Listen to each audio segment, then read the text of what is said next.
Qué lindo cantar al Señor. Y ahora siempre me gusta cuando cantamos esta canción antes de la predicación, porque es como una oración, ya no hace falta orar después de cantar esto. Qué precioso poder abrir las Escrituras y estudiarla. Siempre es un privilegio y un deleite. Y en esta ocasión vamos a estar estudiando, seguimos en nuestra pausa hasta la próxima serie. Terminamos con Santiago. Si el Señor lo permite, creo que estaremos predicando a Ageo. Pero bueno, mientras tanto, hacemos una pausa. Así que les invito a abrir sus Biblias en Segunda de Timoteo. Segunda de Timoteo.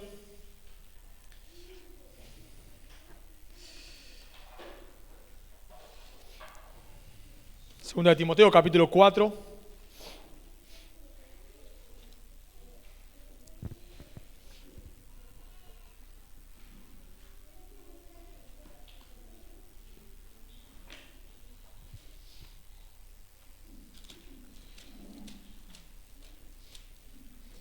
Segunda de Timoteo 4 y vamos a estar estudiando del versículo 1 al versículo 4. Segunda de Timoteo, capítulo 4, versículos 1 al 4, dice la palabra de Dios. Te encarezco delante de Dios y del Señor Jesucristo, que juzgará a los vivos y a los muertos en su manifestación y en su reino, que prediques la palabra, que instes a tiempo y fuera de tiempo. Redarguye, reprende, exhorta con toda paciencia y doctrina, porque vendrá tiempo cuando no sufrirán la sana doctrina, sino que, teniendo comezón de oír, se amontonarán maestros conforme a sus propias concupiscencias, y apartarán de la verdad el oído y se volverán a las fábulas. Oramos. Señor, damos gracias por poder una vez más exponer tu palabra. Señor, como cada domingo, pedimos en primer lugar por nuestros corazones, porque tú nos ayudes, Señor. Reconocemos que somos personas de poca fe muchas veces, así como una y otra vez tú le dijiste a tus discípulos, hombres de poca fe. Reconocemos, Señor, que esa es nuestra condición muchas veces. Nos cuesta creer lo que tu palabra dice. Nos cuesta, Señor, someternos a tu palabra, porque dudamos muchas veces si tú la cumplirás. Señor, debemos reconocer que muchas veces estamos distraídos, estamos, Señor, más enfocados en nosotros, en otras cosas que en ti. Señor, y eso es por nuestro corazón pecaminoso, eso es porque todavía luchamos con la carne, anhelamos, Señor, el día en el cual estemos contigo ya por toda la eternidad, en cielos nuevos y tierra nueva, y no luchemos con estas cosas, pero todavía lo hacemos. Señor, y te pedimos, por favor, que tú nos ayudes en esta mañana. Reconocemos que te necesitamos, Dios. Reconocemos que lo que más necesitamos es a ti, Señor, como dice el salmista. A quien tengo los cielos sino a ti, fuera de ti nada eso en la tierra, Señor. Te deseamos, queremos ahora escuchar tu palabra, por favor, Dios. Y también rogamos por aquellos que estén en medio nuestro que no te conocen, que tú les salves, por favor. Te lo pedimos en el nombre de Jesús. Amén. Bueno, una de las palabras más importantes que alguien puede decir, por lo general, son las últimas palabras antes de morir. Suelen ser palabras importantes, no siempre, pero importantes. Si ustedes buscan, tenemos en últimas palabras de emperadores romanos,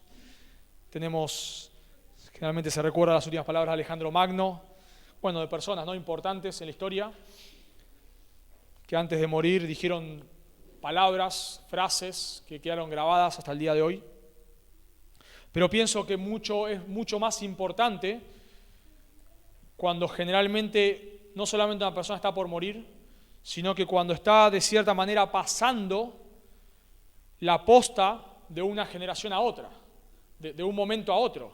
Son palabras aún más importantes. Y tenemos, si ustedes generalmente piensan en palabras o cosas que solemos citar en las Escrituras, muchas veces tienen que ver con estas palabras que cuando se pasa de una generación a otra. Recordaremos las palabras de Josué, en Josué 24:15, que todos las solemos citar, ¿no? Escogeos hoy a quién servís, si a los dioses a quienes sirvieron vuestros padres cuando estuvieron al otro lado del río, o a los dioses de los amorreos en cuya tierra habitáis, pero yo y mi casa serviremos a Jehová. Y recordamos esas palabras porque Josué está pasando la posta de una generación a otra. Y no solamente de una generación a otra, sino que hay un momento de transición que pasamos en el cual Dios usa a una persona, a un líder, Moisés, Josué, al tiempo de los jueces, donde ya no hay un líder prominente, sino hay varias personas. Y son palabras que solemos recordar. Solemos recordar las palabras de Samuel en 1 Samuel 12. Acá den testimonio delante de Saúl, si yo les he robado, si yo he hecho algo que no corresponde. Y el discurso que da ahí Samuel en 1 Samuel 12. Bueno, si nos ponemos a pensar, una de las palabras que más recordamos es la gran comisión. Id y haced discípulos a todas las naciones. ¿Y cuándo lo dice Jesús eso? Bueno, luego de resucitar y antes de ascender a los cielos. Palabras importantes, palabras que marcan. Un pasaje también que solemos citar bastante es Hechos 20, cuando Pablo se está despidiendo de los ancianos en Mileto. Y probablemente, después sí los volvió a ver, pero probablemente pensaba que no los iba a volver a ver. Y son palabras importantes, son palabras que marcan, porque la persona se está despidiendo y tiene la posibilidad, digamos, no es que muere de manera repentina, tiene la posibilidad de despedirse de las personas. Entonces quiere dejar una marca, quiere decirles algo importante. Bueno, ese es el contexto de 2 de Timoteo. Pablo sabe que va a morir, no sabemos cuándo, pero pocas quizás semanas, no sabemos, meses. Pero ya Pablo es consciente de que el tiempo de su partida está cerca. Ya sabe que lo están por decapitar. En el primer encarcelamiento él no sabe, dice ahí en Filipenses, quizás viva, quizás no, pero para este momento ya Pablo sabe que va a morir.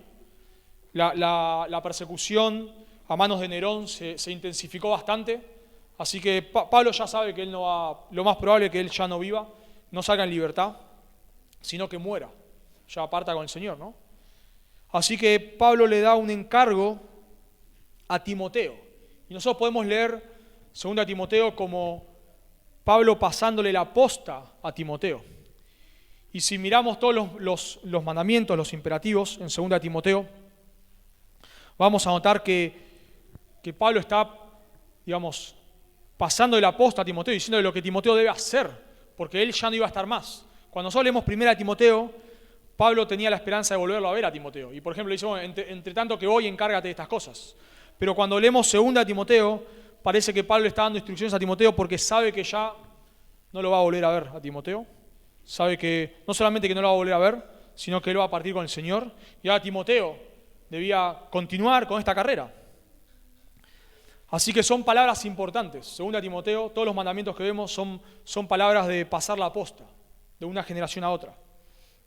Pero cuando llegamos al capítulo 4, es como el pináculo de este discurso, de estos mandamientos que Pablo le da a Timoteo. Es como el clímax, como que llegamos a lo más importante. Y vemos que Pablo le da en estos versículos, incluyendo el versículo 5, le da 9 imperativos, 9 mandamientos. Y se encuentran acoplados en 2 versículos. Les da 5 mandamientos en el versículo 2 y 4 mandamientos en el versículo 5.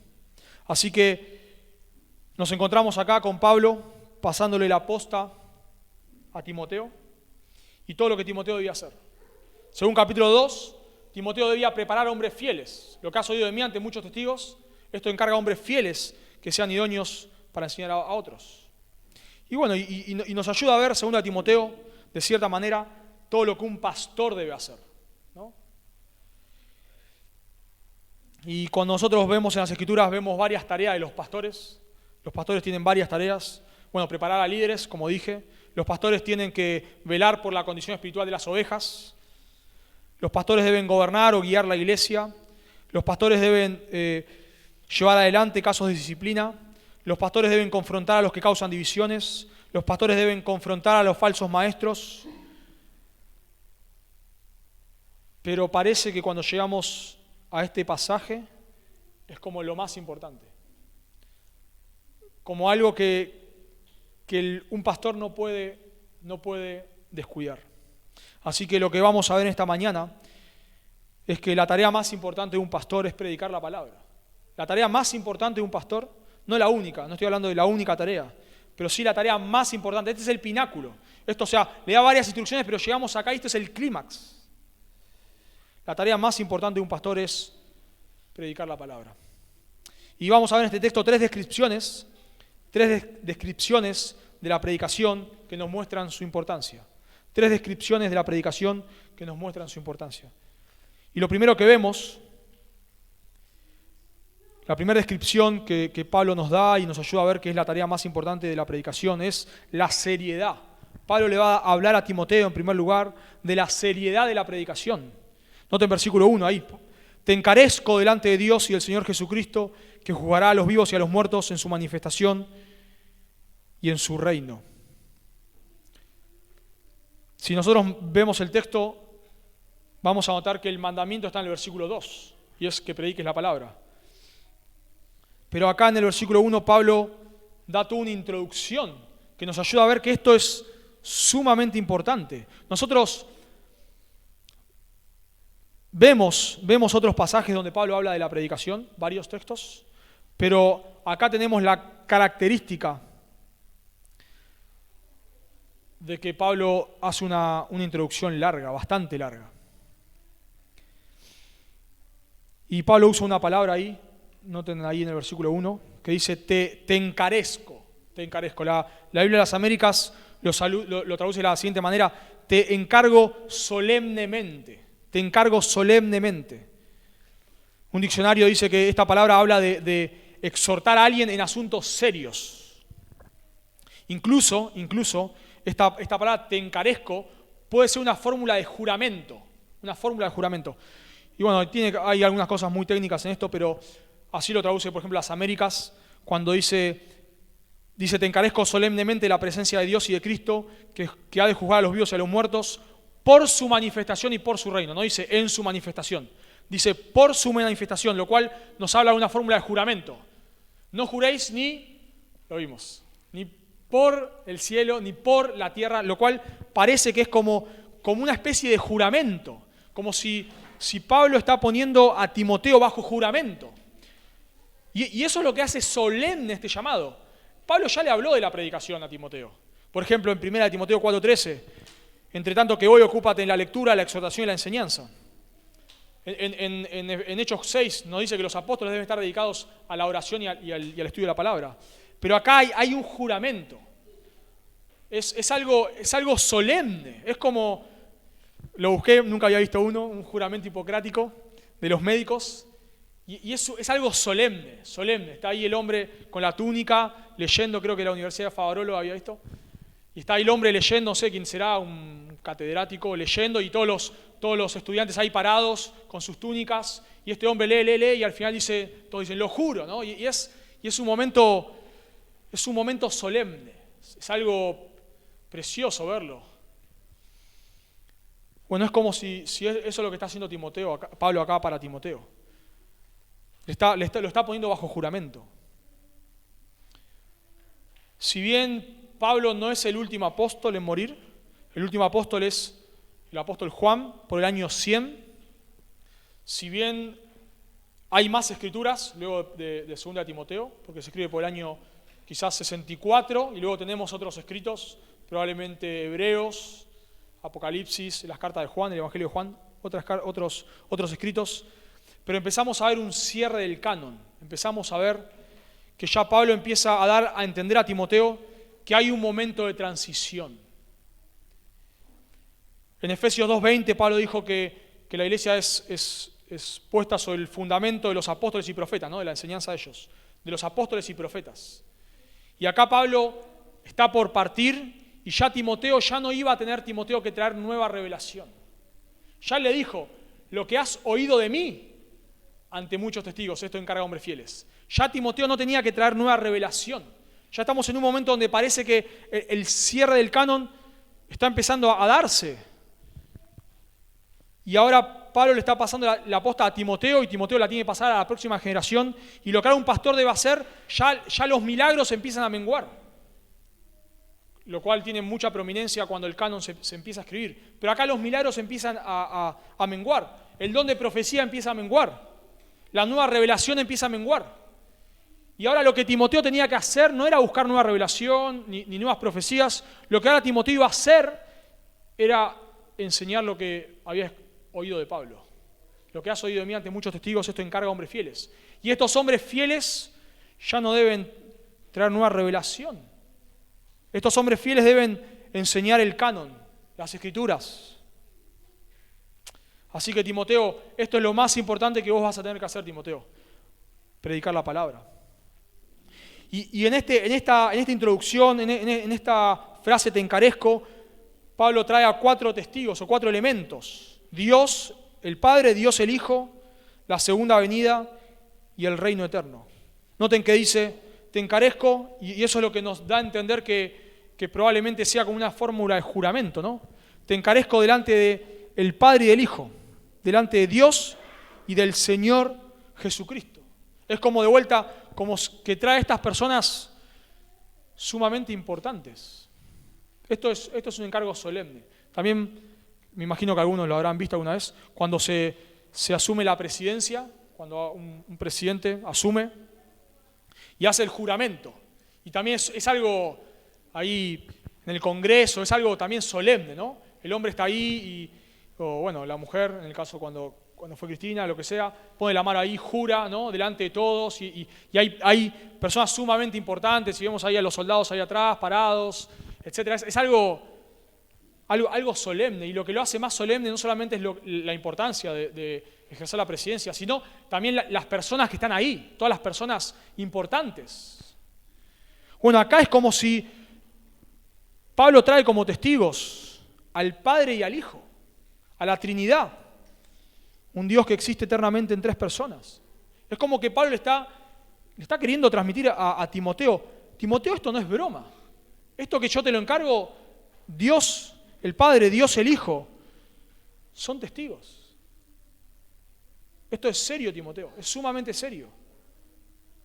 Y cuando describe al Hijo, lo describe como que juzgará a los vivos y a los muertos en su manifestación, en su reino. Este juicio al cual Pablo se refiere no habla de juicio de condenación, Timoteo ya era un creyente, sino está hablando del juicio de recompensa, como él dice en 1 Corintios, capítulo 3, que nuestras obras van a ser juzgadas no para vida eterna o condenación eterna, sino para recompensas o no. 1 Corintios 3:13, la obra de cada uno será manifiesta, Dios la va a manifestar, y recibiremos recompensa o no la recibiremos. Lo mismo dice en 2 Corintios 5:10, porque es necesario que todos nosotros, los creyentes, compadezcamos ante el tribunal de Cristo para que cada uno reciba según lo que haya hecho mientras estaba en el cuerpo, sea bueno o sea malo, sea servible o sea inservible. Así que Dios nos va a pedir cuenta. Entonces, Pablo pone a Timoteo bajo juramento, llama al Padre y al Hijo y escribe al Hijo como aquel que va a venir a juzgar. El verbo ahí, que ha de juzgar, en realidad es un verbo presente, podría traducirse como algo futuro, podría ser una opción, o la otra opción también de traducirlo podría ser como algo que está a punto de suceder, lo cual daría todavía más solemnidad. Te encarezco delante de Dios, Padre y del Señor Jesucristo, que está por juzgar, que ya viene a juzgar a los vivos y a los muertos, a los que están en su presencia, que ya han muerto, los creyentes que han muerto están en su presencia, o aquellos que estemos vivos cuando Él venga. Y luego agrega Pablo ahí, en su manifestación, en su reino, como dije antes, puede ser por su manifestación y por su reino. Y también llama mucho la atención que Pablo hable tanto en 2 Timoteo, no de manera extrema, pero habla de la segunda venida del Hijo, o del reino del Hijo. Él dice en el versículo 18, si ustedes miran ahí conmigo, en el versículo 18, hablando del Señor, dice que nos librará de toda obra mala y me preservará para su reino celestial. O sea, Pablo está a punto de morir, pero está guardando el reino de Dios. En 2 de Timoteo 2:12 dice, si sufrimos también, reinaremos con Él. Él dice en el versículo 8 que le espera la corona de justicia a Pablo, y no solamente a él, sino a todos los que aman su venida. Es como que Pablo está a punto de morir y tiene consciente la venida del Señor, y Pablo quiere que Timoteo, a la hora de darle este encargo, Timoteo, tenga consciente el reino de Dios. Esto es solemne, Timoteo, porque el Padre y el Hijo son testigos y este Hijo es el cual un día te pedirá cuenta. Esto implica, hermanos, que lo que Timoteo debía hacer, él debía hacerlo con fidelidad, pero él debía hacerlo pensando en el reino. Él debía tomar este encargo no pensando en lo que la gente le diga, porque después le va a decir, muchos ya no te van a querer escuchar, Timoteo. Pero no importa si te quieren escuchar o no te quieren escuchar, porque lo que vos tenés que tener, Timoteo, presente es el reino. Es el reino. Es que ante quien darás cuenta es delante del Señor Jesucristo. Y esto es importante para todo pastor, para todo maestro de las Escrituras, porque nosotros, de cierta manera, tendemos a buscar una recompensa terrenal. Nos gusta que la gente nos felicite, nos gusta que la gente vea las predicaciones. A veces personas están demasiado obsesionadas, y a mí me llama la atención, subiendo sus predicaciones todo el tiempo, sus propias predicaciones, publicándolas por todos lados, parece como para que la gente lo vea, y me llama la atención, porque todo pastor o maestro de la Biblia no debe estar, es lindo, ¿no? A uno le motiva cuando estudia tanto y el Señor usa la palabra en la vida de alguien, es una bendición, claro, nos bendice, por supuesto que sí, pero en última instancia no estamos buscando la recompensa terrenal, estamos buscando la recompensa celestial cuando el Señor venga. Y Timoteo, cuando predicara, él debía tener presente que ante quién va a dar cuenta es ante Dios. Y eso es lo que toda persona, ¿no? Lo que nos hace ser fieles. Pablo dice en Romanos, si buscara agradar en Gálatas capítulo 1, si buscara agradar a los hombres, no podría ser siervo de Cristo, no podría. Hermanos, nosotros lo que tenemos que tener presente, y todo pastor debe tener presente, es que las recompensas son en el futuro. Las recompensas son en el futuro. Si vos estás sirviendo al Señor esperando recompensas acá, vas a terminar siendo infiel. Sea en la predicación o en cualquier área. Vas a terminar siendo infiel. Y esto es tan importante y tan relevante para alguien que enseña las Escrituras, porque tendemos, hermano, a buscar la aprobación de los hombres. Tendemos y mucho más ahora, mucho más con las redes sociales y todo este tema, buscamos a veces que cierto reconocimiento, cierta popularidad, cierto éxito. Pero eso nos termina volviendo infieles. ¿Saben que me llamó mucho la atención ver pastores fieles que no se promueven? Y en un sentido, hermanos, nosotros, a veces Dios nos permite ver el trabajo, el esfuerzo, y a veces no. Pero no importa, porque la recompensa está en el Señor, y eso es lo que Timoteo debía tener acá presente. Así que es como que Pablo les está levantando la mirada a Timoteo y le dice, Timoteo, la predicación es importante, y vos un día vas a dar cuenta a Dios, y todos nosotros, de cierta manera, vamos a dar cuenta a Dios, pero mucho más los pastores, vamos a dar cuenta a Dios, y lo que nosotros tenemos que tener presente es que Dios un día nos va a juzgar y no los hombres. Así que pienso, hermanos, quizás como una aplicación para todos nosotros, o ustedes que no predican la palabra, predican obviamente, ¿no?, en el Evangelio a otras personas, pero quizás no de esta manera, y uno dice, bueno, ¿qué tiene que ver conmigo? ¿Para qué vine hoy? Bueno, pienso que lo que nosotros tenemos que buscar o observar en un pastor o pastores es que sean hombres que no se promuevan a sí mismos. Cuando vos ves un hombre que se promueve todo el tiempo a sí mismo, debe ser una alerta para nosotros. Porque un pastor que se está promoviendo a sí mismo, a mí me llama la atención y me hace pensar qué recompensa está buscando este hombre. ¿Qué recompensa? Porque acá dice, Pablo en un momento le habla de los hombres. Le dice, te encarezco delante de Dios y el Señor Jesucristo que jugará a los vivos y a los muertos en su manifestación y en su reino. Timoteo, vas a dar cuenta a Dios. Cuando vos ves pastores que se promueven a sí mismos, bueno, debemos tener cuidado, hermanos. Yo sé que hoy con la tecnología y todo esto, como que lo damos como algo natural, ¿no? Como que es no todos los, ¿cómo se llama esto que se hace un canal de YouTube? YouTubers, y a veces lo tomamos como algo normal. Bueno, yo no quiero jugar acá en el corazón de nadie, nada, solamente lo llevo a reflexionar. Debemos tener cuidado, porque a mí me hace ruido. Un pastor que se promueve a sí mismo me hace ruido, porque me hace pensar en la recompensa de quien está buscando. Me bendijo mucho esta semana, no estaba, ni estaba pensando en esto, pero vi un video de Sugel y me encantó. Un videito corto que me llamó la atención, y Sugel dice, alguien le hace una pregunta, y él responde, muchas gracias por la pregunta de Macés. Sí, quiero avisar que hay personas que están haciendo un canal de YouTube con mi nombre, dice. Y publica un montón de cosas, dice, y me bendijo esto que dijo. Pero yo no tengo un canal de YouTube propio, dijo. No tengo un canal de YouTube propio. Todo lo que la gente escucha a mí, lo es o a través de la iglesia o a través de otro ministerio en el cual él sirve. No me promuevo a mí mismo. No me promuevo. No tengo que estar subiendo mis videitos. Yo predico a la iglesia y punto. Y cuando escuché eso después, pensando en el texto, me acuerdo en la pandemia vi otro pastor que yo considero fiel, que tenía un canal. Y dije, a ver, qué interesante esto, a ver. Y me metí a verlo y me encantó, porque es un canal, pero en la descripción dice, este canal ha sido creado por la iglesia de este pastor, para promover las predicaciones del pastor. O sea, él no creó nada. Hay alguien ahí, su iglesia, que le habrá pedido permiso, lo habrán conciliado, y hicieron un canal y suben las predicaciones de este hombre. Pero él no tiene nada que ver.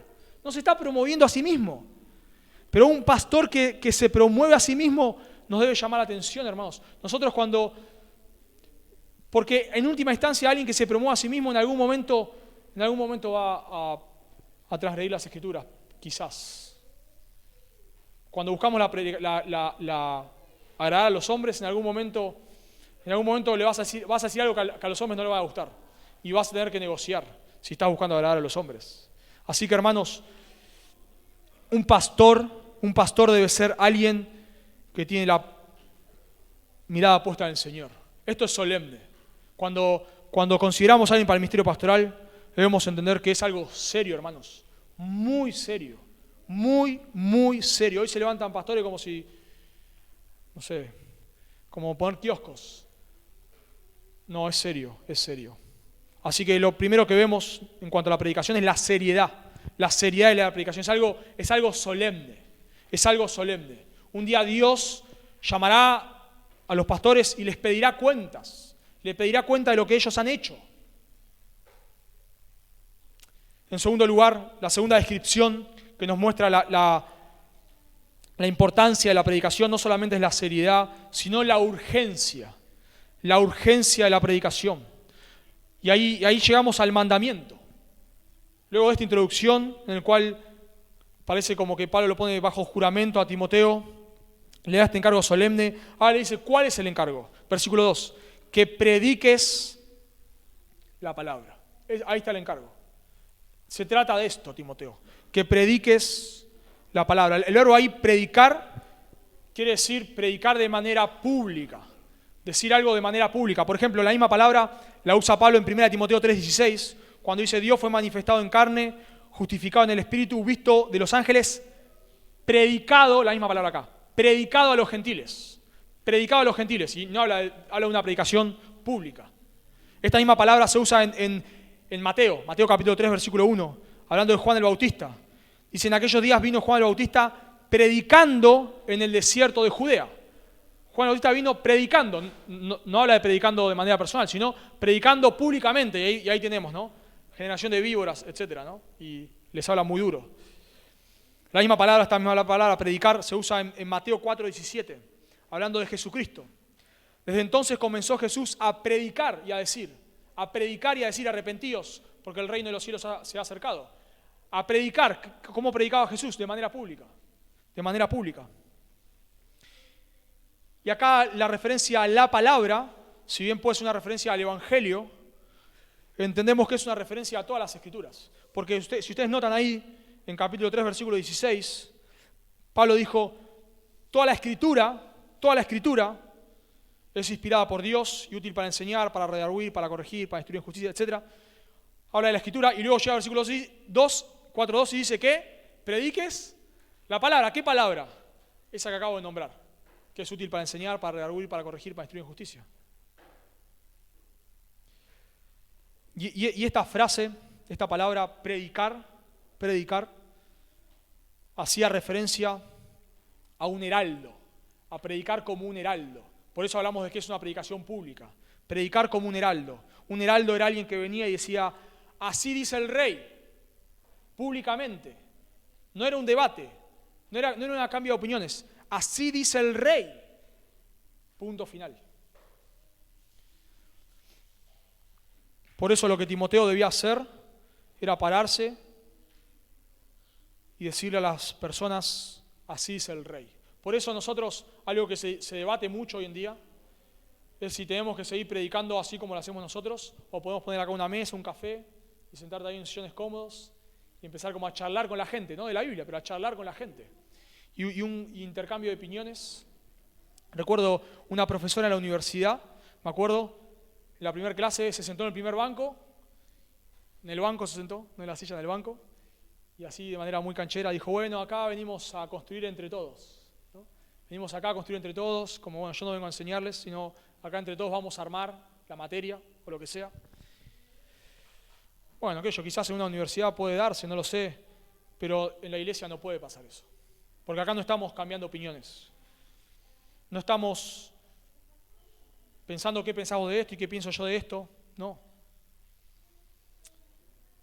La predicación se trata de abrir las Escrituras y decir, así dice el rey, así dice el rey. Por eso el encargo, hermanos, ¿se dan cuenta cómo se relaciona? O sea, vos vas a hablar como un heraldo en el nombre del rey. Y por eso el encargo tan importante en el versículo 1. No es broma, cuando vos, Timoteo, vas a predicar, vos tenés que asegurarte que lo que vas a decir es lo que dice el rey. Porque si no el rey te va a dar cuenta. Imagínense un heraldo que se para en esos tiempos y dice, así dice el rey, ¿qué les parece? ¿Les parece bien lo que dice el rey o no? ¿Quieren que les diga algo al rey? ¿Quieren que le diga al rey cambie de opinión? No, eso no existe eso. Así dice el rey, no me importa qué opinas vos, no me importa. Ni al rey le importa qué opino yo. Así dice el rey y punto. Me encanta cómo lo dice Piper en uno de sus libros, dice, hablando de lo que debe hacer un heraldo, dice, oye tú, el rey proclama buenas nuevas a todos aquellos que presenten lealtad a su trono. Sepa que él dará vida eterna a todos aquellos que confíen y amen a su Hijo. Punto. Eso hace el heraldo. Así dice el rey. Por eso, hermanos, la predicación no es cultural. Porque eso es lo que se pone en juego hoy en día. Acá todavía no ha llegado con tanto ímpetu, pero se pone en juego hoy en día. Que ya no tenemos que predicar como lo hacemos, como se hace, como escuchamos que se hace, sino que tenemos que hacer más como charlas, como intercambio de opiniones.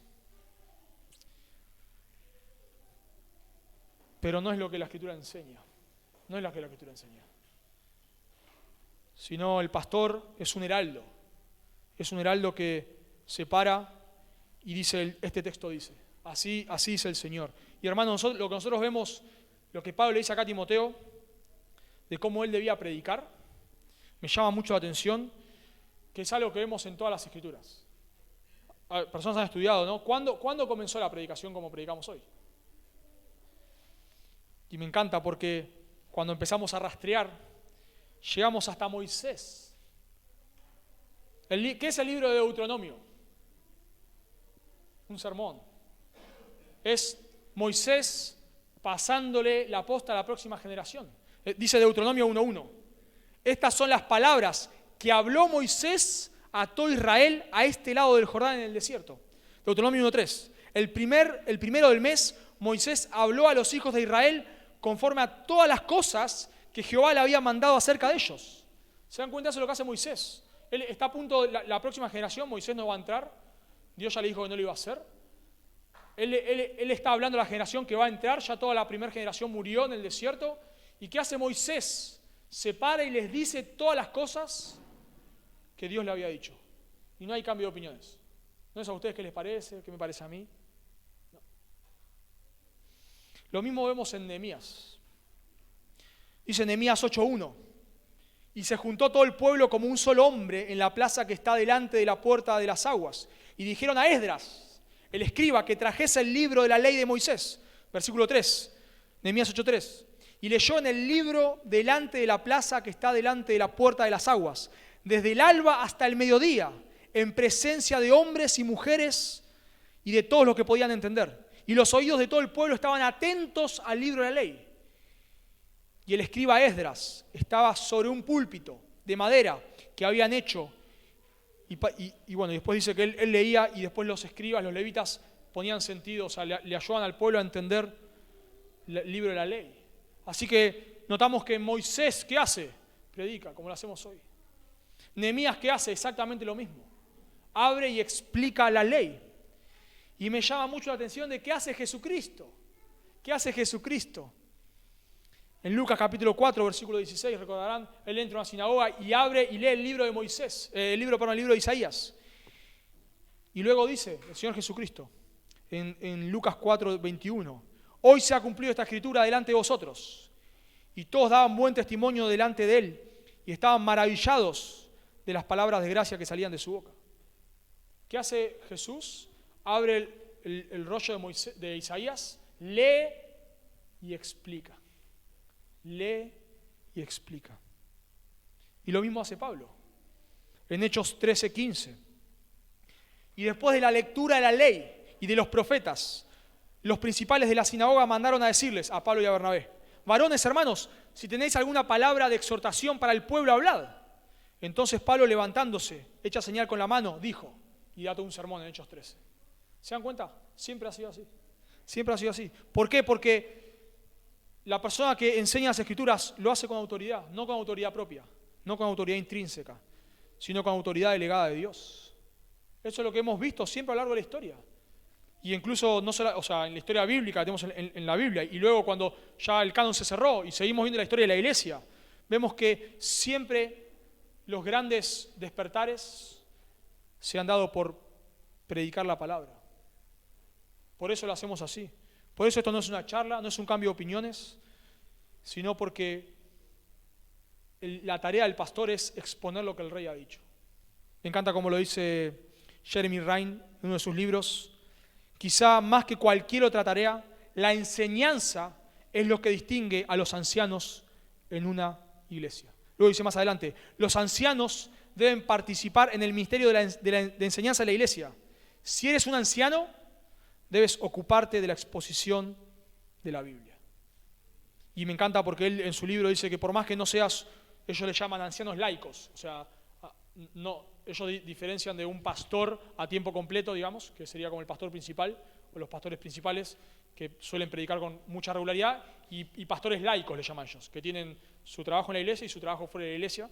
Y él dice que aunque vos seas un pastor laico, si sos un pastor tenés que estar dedicado a la predicación. Quizás no predicarás tanto del púlpito porque lo harán otros, pero tenés que estar dedicado a la predicación. Todo pastor debe estar dedicado a la predicación. Ahora, es importante aclarar algo acá. No estamos diciendo, hermanos, que el único ministerio en la iglesia es la predicación, que son dos cosas distintas. Una cosa es decir que la tarea principal de un pastor es la predicación, y otra cosa es decir que en la iglesia el único ministerio relevante es la predicación, de ninguna manera, porque Pablo ya dijo ahí en 1 Corintios 12, que en el cuerpo hay muchos miembros, y todos los miembros son necesarios.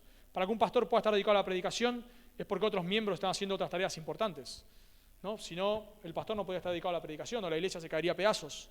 Porque claro que hay muchísimas cosas importantes. Muchísimas. No es que la predicación es lo importante y lo demás no sirve para nada. No, claro que necesitamos el misterio de todos. Pero hablando de un pastor, es lo más importante. Así que, ¿qué tenía que hacer Timoteo? Y no solamente Timoteo. Lo que has oído de mí ante muchos testigos, esto encarga a hombres fieles. Timoteo y todos los que le sigan a Timoteo, ¿qué es lo que debían hacer? Predicar. Esto que hacemos hoy. Por eso lo hacemos, ¿se dan cuenta? Por eso lo hacemos. Por eso hacemos las reuniones como lo hacemos y por eso entendemos y lo decimos, que la centralidad de las reuniones es la predicación. Porque la predicación es lo que le da vida a todo lo demás. Porque es el encargo más solemne. Hay un montón de cosas que Timoteo tenía que hacer, no solamente eso, había otras cosas. Si ustedes leen 1 Timoteo, él tenía que hacer otras cosas. Pero esto es como lo más importante, esto es lo que Timoteo no puede descuidar.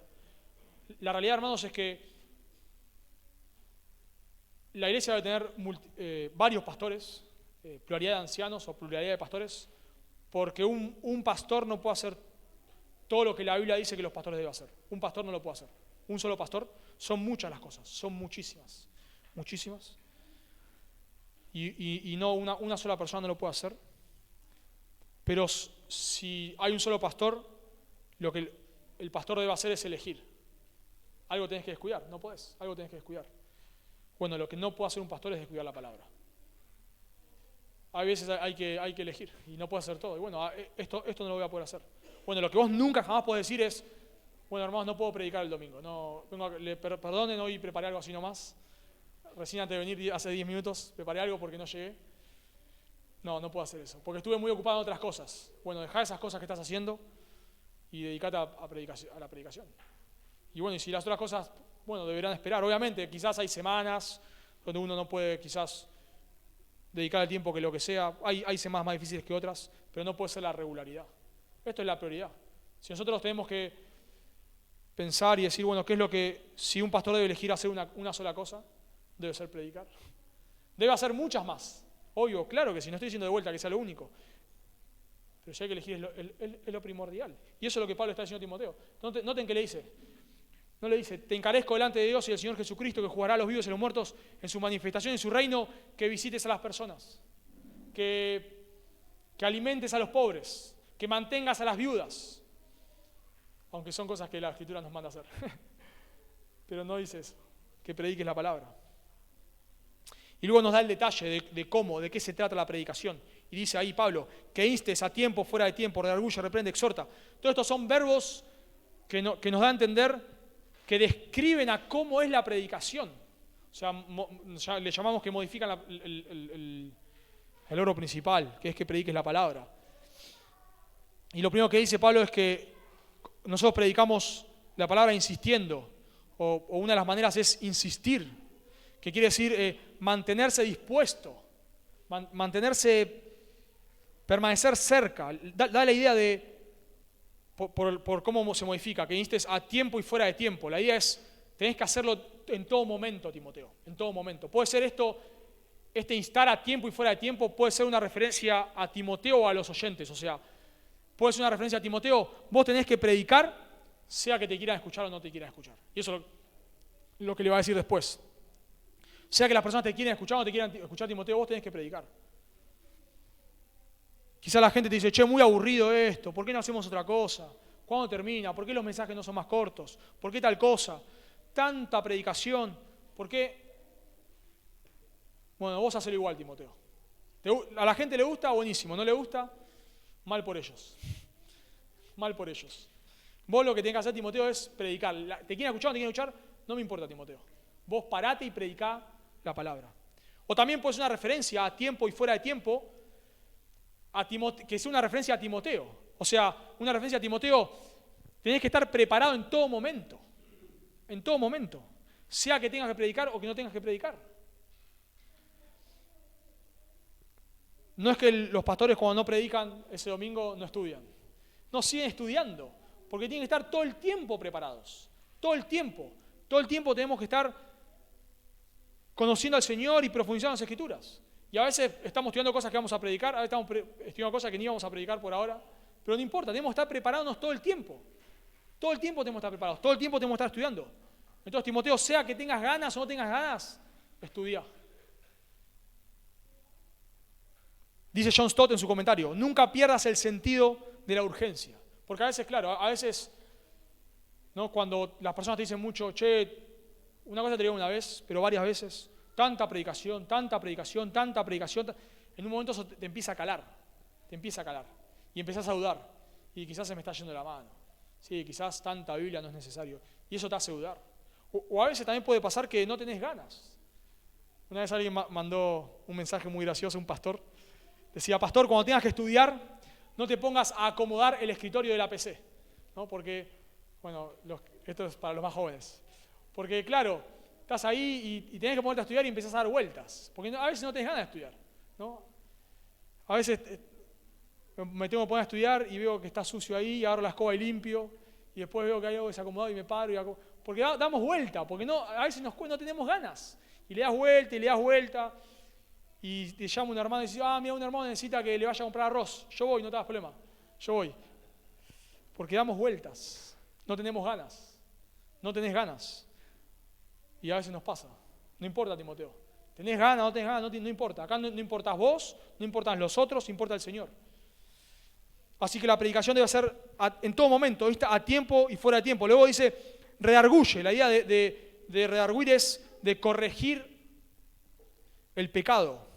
De corregir, o sea, da la idea de mostrarle a alguien a través de la Escritura lo que es pecado. Tenés que mostrárselo. Tenés que redarguir a las personas, convencerlas. Hermano, esto es pecado. Que vos, lo hemos dicho, quizás el ejemplo más común, porque es el que más cuesta verlo. Hermano, que vos no te congregues es pecado. Que vos no te congregues es pecado. Y tenés que mostrarlo. Y lo mostrás, y lo ves, y le mostrás acá, y le mostrás allá, y lo mostrás. La fornicación es pecado. No importa lo que diga la cultura, la fornicación es pecado, y lo mostrás, y enseñás, y vas, y mostrás, y así un montón de cosas. Tenés que persuadir a las personas.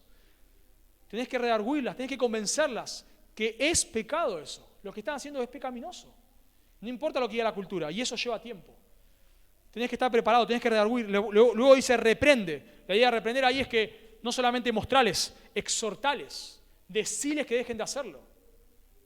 Decirles que deben cambiar su estilo de vida. Y luego dice exhorta. Quizás da la idea de animalos, ¿no? Tal vez es difícil a veces, cuando a veces la Escritura arma listas, como acá, es una lista, que predique la palabra, redarguye, reprende, exhorta, es como una lista. Y a veces no hay tanta diferencia entre una palabra y otra. Quizás es como que estás juntando conceptos para mostrar lo que tenés que hacer. Y el punto acá es que cuando un pastor predica, la manera de predicar de un pastor es confrontando con el pecado. La manera de predicar de un pastor es confrontando con el pecado, mostrando que está bien, mostrando que está mal y confrontando. Y siempre que confrontás a alguien le molesta, siempre que decís, en algún momento a alguien le molesta, no le gusta, pero tenés que hacerlo igual, Timoteo. Y luego dice, noten, pero me encanta la aclaración, ahí en el versículo, dice, con toda paciencia y doctrina. O sea, nosotros tenemos que exhortar, reprender, confrontar con el pecado, pero con paciencia y doctrina. O sea, y me encanta este balance. Por un lado, hermanos, cuando alguien predica, exhorta. Y a veces nos molesta, ¿no? Quizás, no sé si te ha pasado, me ha pasado un montón de veces, que estás debatiendo con alguien algo. Y vos decís, no sé, por ejemplo, tal cosa está bien, hay que hacer esto, hay que hacer esto, hay que hacer esto. Y el pastor el domingo predica lo contrario de lo que dijiste. Y lo muestra con la Escritura. Y vos, tu orgullo ahí no te deja, ¿no? No te deja, no, el pastor se equivocó. No, en realidad. Y claro, encima dio 1000 argumentos. No estaba predicando para vos, ni sabía esa conversación. Pero te dio 1000 argumentos y vos cada vez te sentiste más chiquito y te molesta. Te molesta. Generalmente cuando alguien es humilde, va a la persona y dice, no, ¿sabés que me equivoqué? No, bueno, el pastor predicó el domingo y tenía razón, yo me equivoqué. Pero cuando no somos humildes, nos empezamos a resentir. Una vez un pastor, predicó algo que le dio en el clavo a alguien. Hace muchos años, le dio en el clavo a alguien.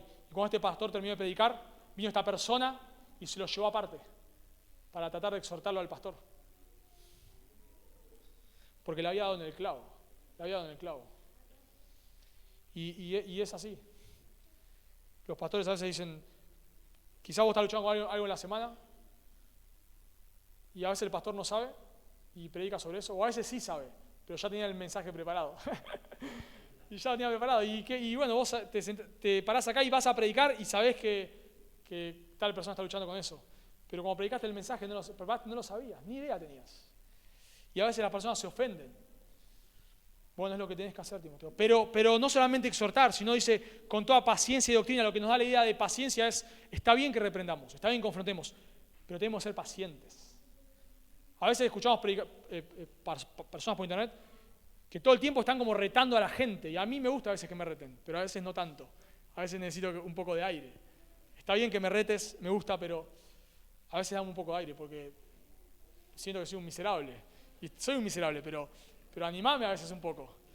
Entonces, claro, tenemos que predicar con paciencia, porque yo estoy exhortando a alguien que cambie, que deje tal pecado. Pero a su vez yo miro mi corazón y digo, bueno, pará, yo tampoco cambio tan fácil, ¿no? O sea, tampoco soy acá que leo algo y ya... Yo también sigo pecando y yo también sigo lidiando con el pecado. Entonces, al mismo tiempo que exhorto a la persona a que cambie y a que se arrepienta, soy paciente. No puedo pretender, no sé, predicar sobre tal tema acá y que ya mañana nadie más tenga problema con eso. Porque no pasa eso, pero tampoco pasa en mi vida eso. No es que yo leo un texto y digo, mirá, y ya nunca peco, nunca más peco, no. Entonces, exhortar a Timoteo, pero sé paciente.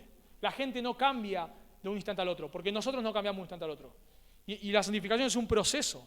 Pero también me gusta, como dice, paciencia y doctrina. Y también me gusta eso. Me encanta el balance de este texto. Porque en un sentido no somos oficiales del ejército. No estamos acá diciendo, hagan esto, y la gente va, se tira ahí arriba de la bomba. No somos generales, pero también somos maestros. O sea, no somos generales por un lado y por otro lado somos maestros. Lo cual quiere decir que enseñamos. Y nuevamente, pensando en los sermones, un sermón no puede ser toda aplicación. No puedo pararme acá a leer un texto y empezar a pegarle a la gente y a pegarle. No, necesito doctrina, necesito enseñarle. O sea, por un lado exhorto a que dejen el pecado, pero por otro lado les enseño, les muestro. Miren este texto, miren acá, miren allá. Y por eso buscamos en los sermones un sermón. No es solo enseñanza, en un sentido de no es solo doctrina, como sin mostrar la relevancia que eso tiene. Por otro lado, no es solo aplicación. Es este balance donde exhortamos, pero aplicamos. Exhortamos, enseñamos, mostramos y vamos con todo este balance. Y eso es una predicación. Y eso es lo que un pastor debe hacer. No estamos acá dando una cátedra teórica nada más. Pues tampoco estamos retando a la gente nada más. Entonces un pastor, ¿qué hace? Abre las escrituras y reprende, pero muestra y enseña. Y hermanos, cuando yo siempre a esta conclusión, generalmente cuando alguien, un pastor, por ejemplo, un predicador, quien sea, solamente reta a las personas, o sea, les como que está ahí dando con un palo, pero lo que dice está bien, pero las reta, pero bien, digamos, lo que dice está bien, generalmente las personas cambian por poco tiempo. Porque no tienen convicciones. Solamente están haciendo lo que yo les digo que hagan. Congregate. ¿Y por qué? Porque yo te lo digo, y bueno, entonces te grito, ¿no? Congregate y golpeo acá. Y entonces capaz vos te intimidás y decís, bueno, me voy a empezar a congregar. Pero te vas a empezar a congregar hasta que otro pastor grite más fuerte que yo y diga, no te congregues. Porque no tenés convicciones. Y lo que un pastor debe hacer es exhortar, por supuesto que sí, pero mostrar. Mostrarle que no es porque yo te lo digo, es porque la Biblia lo dice. Y una vez que yo te muestro que la Biblia lo dice, ahí te digo, hacelo. Entonces vemos 3 descripciones de la predicación. Vemos la seriedad de la predicación, en primer lugar. En segundo lugar, vemos la urgencia de la predicación. Y en tercer y último lugar, vemos la dificultad de la predicación. Y noten cómo Pablo va a usar 5 verbos en futuro. 5 verbos en futuro, noten. Porque vendrá tiempo, cuando no sufrirán, futuro, la sana doctrina, sino que teniendo comezón de oír, se amontonarán maestros conforme a sus propias concupiscencias y apartarán de la verdad del oído y se volverán a las fábulas. Bueno, la idea de estos verbos en futuro no da la idea de que, y sobre todo cuando solo leemos la frase ahí, porque vendrá tiempo, pensamos en los últimos tiempos, ¿no? Casi siempre, la semana antes de que el Señor venga. Pero me gustó, como lo hizo un estudioso, que los verbos en futuro a veces pueden representar lo que va a pasar luego de una acción. O sea, no es algo que va a pasar en un futuro lejano, sino lo que va a pasar luego de que vos hagas esto, Timoteo. O sea, luego de que vos prediques la palabra, puede llegar a pasar esto, o pasará esto. Y vemos que lo que Pablo dice acá no es algo que va a pasar en un futuro lejano, porque es algo que ya estaba pasando. ¿Recuerdan cuando Pablo dice que teniendo comezón de oír, amontonará maestros conforme a sus propias concupiscencias? ¿Y recuerdan por qué lo escuchan a Pablo en Atenas? Porque traía algo nuevo, algo fresco. Ya pasaba. Me encanta cómo le dice el Señor a Ezequiel, Antiguo Testamento. Y aquí tú eres a ellos como cantor de amores, hermoso de voz y que canta bien, y oirán tus palabras, pero no las pondrán por obras. Jeremías 5:31, los profetas profetizan mentira y mi pueblo así lo quiso. Los profetas profetizan mentiras y mi pueblo así lo quiso. Se amontonarán maestros conforme a sus propias concupiscencias. Timoteo, lo más probable cuando vos prediques, la gente no te quiera escuchar. Es muy probable. La idea de teniendo comezón de oír es que te pica el oído y la única manera de calmar esa picazón es con algo nuevo. Es con una nueva enseñanza. Algo que nadie más vio. Pasa, ¿no? En las iglesias, alguien se para, abre las escrituras, explica las escrituras. Qué aburrido, qué aburrido. Qué aburrido esto otra vez. Que la palabra significa, qué aburrido. Pero se para alguien acá y dice, esta noche tuve un sueño y Dios me dijo, y la gente está ahí fascinada. ¡Wow! ¡Wow! Mirá lo que le dijo Dios. Y salen todos acá maravillados. ¡Wow! ¿Viste lo que le dijo en el sueño? ¿Viste? Fascinados. Pero alguien se para acá y dice, por favor, abran sus Biblias, acá. Este texto significa, qué aburrido. Eso hace la gente. Eso va a querer la gente algo nuevo, algo nuevo. Y me llama mucho la atención que no solamente pasa en las iglesias, pasa en la erudición. En la erudición. En la erudición, y pasa mucho en los liberales, gente es como que no se puede parar acá y decir lo que otros ya dijeron. Yo no puedo venir acá y decir, 2 Timoteo lo escribió Pablo. Ya lo sabemos, ya lo sabemos. Necesitas algo nuevo, algo que, wow. Entonces vengo acá y digo, hermanos, ¿saben qué hay acá de descubrir? Que 2 Timoteo no la escribió Pablo, no la escribió Pablo. Porque si ustedes miran acá y empiezan a dar todo un argumento, no tiene sentido. O sea, la persona está tratando de 2000 años después, por argumentos vanos, decir que Pablo no escribió Pablo. Y eso nos fascina porque, wow, claro, queremos algo nuevo. Yo no puedo parar acá y predico este texto y quizás lo que yo dice acá, si ustedes escuchan, no sé, la predicación de tal pastor, es lo mismo que dijo. Y bueno, porque es la misma Biblia. Porque es lo que el texto dice, porque yo no vengo acá a inventar nada nuevo. Pero hay personas que no pueden. Pensando en esto, un hombre actual que ha tomado esto de otras personas, ha escrito una teoría que se llama la nueva perspectiva del apóstol Pablo. La nueva perspectiva del apóstol Pablo. Y él dice, bueno, lo que la iglesia dijo por no sé cuántos años sobre la justificación, está mal, dice. En realidad Pablo no quiso decir eso. Y ahí se va un montón de gente a la herejía. Porque no pueden. Orgullo se llama eso. No puedo pararme acá y decir, bueno, esto que estoy diciendo en realidad ya lo dijeron otros. Como dice un pastor, dice, nosotros nos paramos sobre los hombros de otros. Y yo estoy predicando ahora esto acá, y si probablemente usted escucha una predicación espero que de un pastor fiel, va a decir lo mismo que yo dije. Con otras palabras, más lindo quizás, pero hace lo mismo. Porque no venimos a inventar nada nuevo. Venimos a decir lo que otros ya dijeron. Porque enseñamos lo que la Biblia dice, ya está escrita, no necesito nuevas palabras, pero ahí van las personas. Necesito algo nuevo, algo que nadie más vio. Necesito ver algo acá que nadie descubrió, jamás, por 2000 años. Y dice que se amontonarán maestros conforme a sus propias concupiscencias y apartarán de la verdad el oído y se volverán a las fábulas. Las personas mismas se amontonarán maestros a ellos mismos. O sea, no es que los falsos maestros se amontonan gente, sino que ellos se van buscando falsos maestros que le digan lo que quieren escuchar. Me gusta lo que dice un autor, dice, son ellos mismos los que deciden quiénes deben enseñarles y qué enseñanza es aceptable. Ellos primero deciden qué quieren escuchar y después van a buscarlo. Y pienso, por supuesto, ¿no? Desde ya que Pablo cuando escribió esto no estaba pensando en internet ni en YouTube, pero yo sí pienso en esto. Y pienso que en nuestro contexto, ya pasaba en el contexto de Pablo, sin internet, por supuesto, y sin YouTube, pero creo yo que la aplicación más directa para nosotros hoy de esto es lo que pasa en internet. Para mí es la aplicación, ¿no? De ya, no es la intención de Pablo hablar acá ni de internet ni nada de eso, porque ni sabía Pablo de internet. Pero el punto es que eso es lo que en su momento lo hacían de cierta manera, y yo veo que eso es lo que hoy sucede mucho a través de internet. Porque vos en internet tenés la posibilidad de buscar lo que vos querés escuchar. Y eso es bueno en un sentido es una bendición, por supuesto que sí, pero en un sentido es muy peligroso, sumamente peligroso. Porque ahí se sienta alguien sin mucho discernimiento y se sienta a escuchar un falso maestro con 2, 3 argumentos y se desvió. El gran mal, creo, hoy es ese. Las personas, noten que dice que se escucharán maestros conforme a sus propias concupiscencias. Y lo que pasa en Internet es que generalmente, cuando busca un sermón en Internet, la persona piensa esto: yo sé lo que necesito. Yo sé lo que necesito. Y voy a sentarme a escuchar esto que necesito.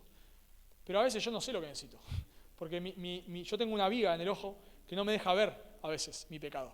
Y entonces yo pienso que sé lo que necesito, pero no sé lo que necesito. Pero me siento ahí en Internet como si fuese el restaurante. Y escucho lo que yo quiero escuchar. Y no crezco. Y capaz escucho predicaciones, pastores muy buenos, pero no crezco. Porque todo el tiempo pienso que sé lo que necesito, pero no sé lo que necesito. Y elijo de qué quiero escuchar hoy. Pero en la iglesia no pasa eso, hermanos. En la iglesia no pasa eso. En la iglesia vos no decidís que se predica. Y venís acá y escuchás lo que los pastores o el pastor entiende que debe predicar y punto. Y no decidís. Y a veces vos estás ahí pensando que sabés lo que necesitas y decís, bueno, el problema acá en mi matrimonio es que mi esposa no ve su pecado. Y escuchás 300 sermones sobre cómo hacer que tu esposa vea el pecado. Pero después te das cuenta que no es tu esposa. Es tu orgullo.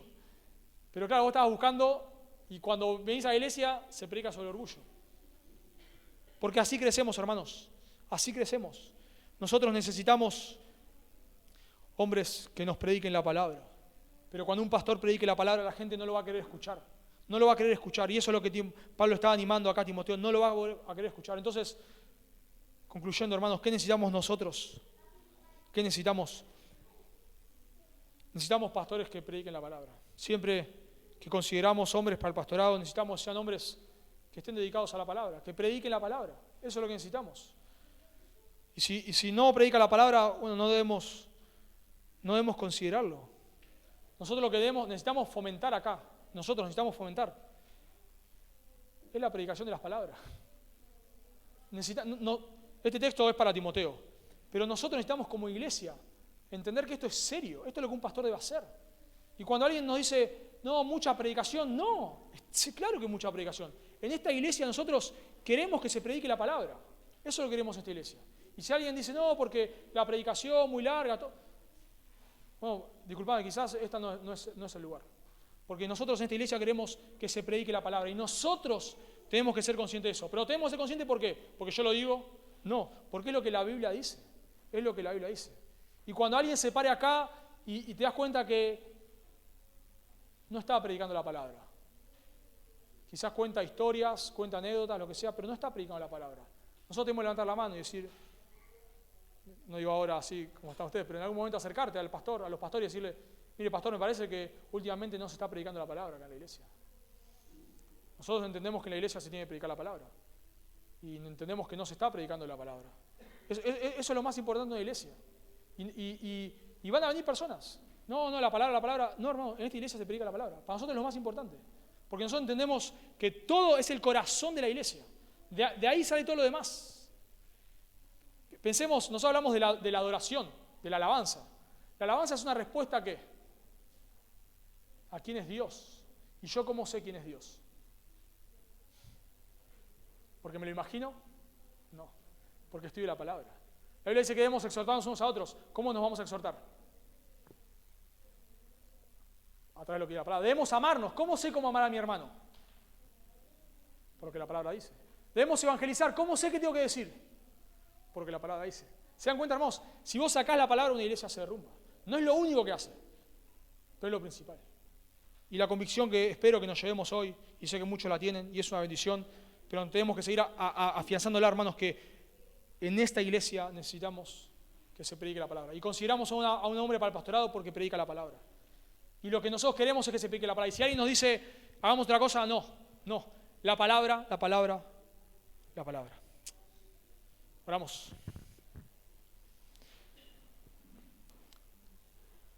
Amado Señor, queremos rogarte, Señor, por esto que estamos estudiando. Te pedimos, Señor, que tú nos ayudes a mantenernos firmes en tu palabra. Sin darnos cuenta, de una u otra manera somos tentados, Señor, a apartarnos de tu palabra, a buscar atajos, a buscar fórmulas,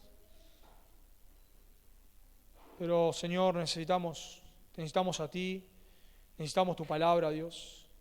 Y te ruego que tú nos ayudes como iglesia a tener en alto tu palabra, Dios. Por favor, Dios, guárdanos en esta iglesia de desviarnos de tu palabra. De ninguna manera pensamos que somos inmunes a eso, porque es lo que vemos en tu palabra en primer lugar y también es lo que hemos visto a lo largo de la historia. Señor, iglesias se han desviado una y otra vez de tu palabra y no queremos eso, Señor. Te pedimos que nos ayudes, Dios. Que tú en esta iglesia, Señor, traigas esta convicción, Señor.